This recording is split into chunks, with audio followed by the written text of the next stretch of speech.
Hi, my name is Deborah Lynn Wilkinson. I'm the pastor of Fountains Church, and this is a little message I've entitled Easter Rocks, to link with the Easter rocks that we've put round Ripon City Centre this Easter, and to tell you a bit more about that, but mostly to tell you why I think that Easter rocks.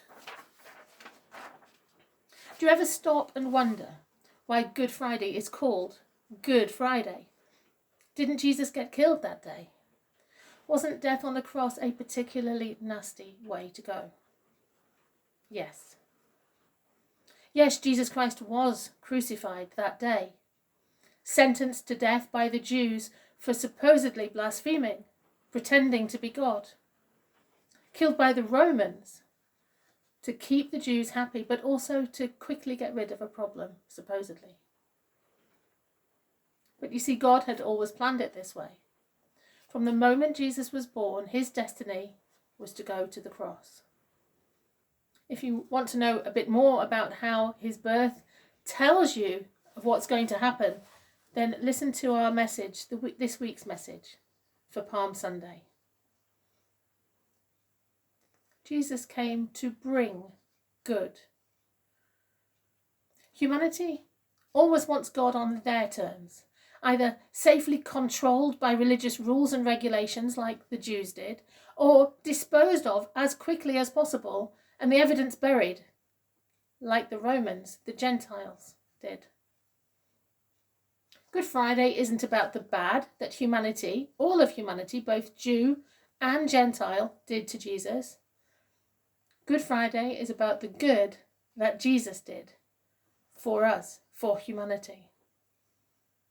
You see, one man dying on a cross doesn't do a lot, but God coming to earth, being born as a man and fulfilling literally hundreds of prophecies about the Messiah,